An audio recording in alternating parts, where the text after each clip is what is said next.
Está dando aqui uma mensagem do nosso... Aqui porque a Lídia era uma pessoa possuída pelos demônios. Era uma judeia assim, da cidade, mas os pais dela ganhavam dinheiro quando a faziam mendicar. Quando foi salvada, portanto, dos demônios, etc., eles acusaram São Paulo, porque eles já não ganhavam dinheiro e acabou na prisão. E aqui, segundo a tradição, portanto, o Ângelo abriu a prisão e vão ver isso depois. Então, agora, não caiam. Primeira coisa. Segunda coisa, faz favor, não abra o tripé, porque senão seria uma coisa complicada eu dar a entender que não é profissionalmente que vocês filmam aqui. Então, o nosso propósito é atravessar isso, chegar até lá no fundo, onde vemos as ruínas assim, daquela grande basílica paroquiana, voltar, subir e com cuidado atravessar a rua. Sim. E do outro lado estará à nossa espera naquele momento o pastor. E ele vai nos falar assim um pouco na prisão do São Paulo. E vamos continuar, pessoal, para ver o teatro e acabar assim a visita. Então, o que estamos vendo aqui? Estamos vendo o centro da cidade.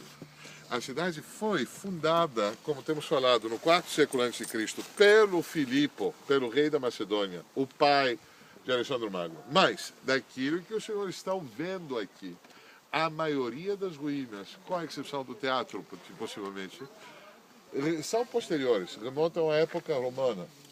Aqui perto, portanto, houve uma batalha muito importante dos romanos, como temos explicado, depois do assassinato assim, do Júlio César, Octaviano e o Marco Antônio perseguiram aqui o Cássio Bruto e houve em 42, no ano 42 a.C., a Batalha de Filipos, uma batalha importante na qual acabou, portanto, o período efetivamente da República em Roma. A partir daquele momento, tanto o Marco Antônio como também o Octaviano entendiam que antes ou depois eles mais ou menos teriam um comportamento de imperador, era aquilo que aspirariam. Quer dizer, com esta batalha do 42 a.C., acabou completamente o período da República tão sonhada, tão anelada assim, pelos antigos romanos.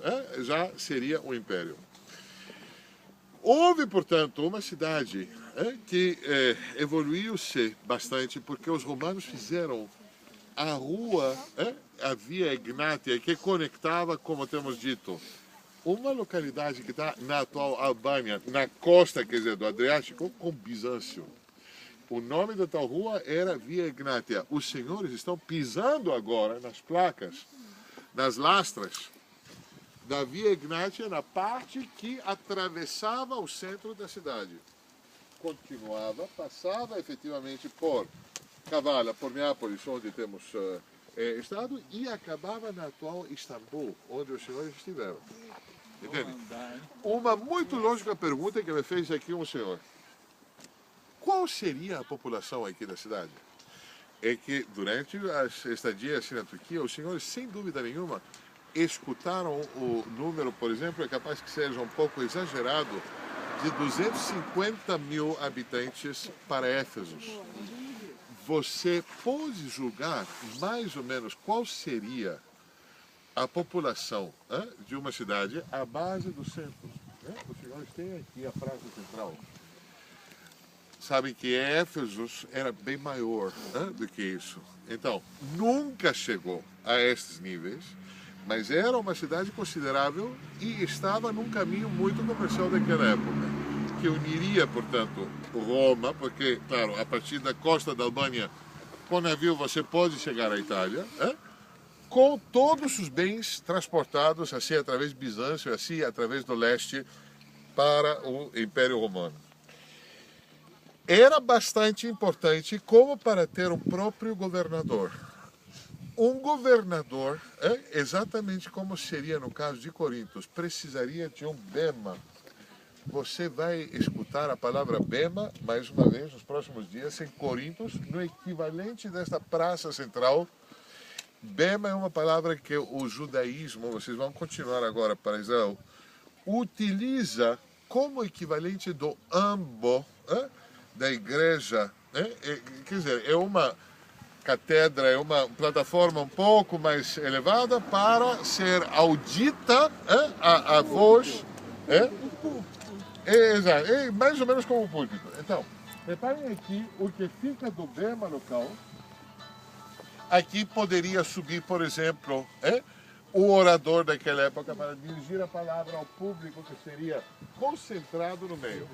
Agora, embaixo do bema, como veremos agora, temos aquilo que tem que ter sido possivelmente um jogo dos antigos. Venham ver. Como um xadrez quase. Quase como um xadrez.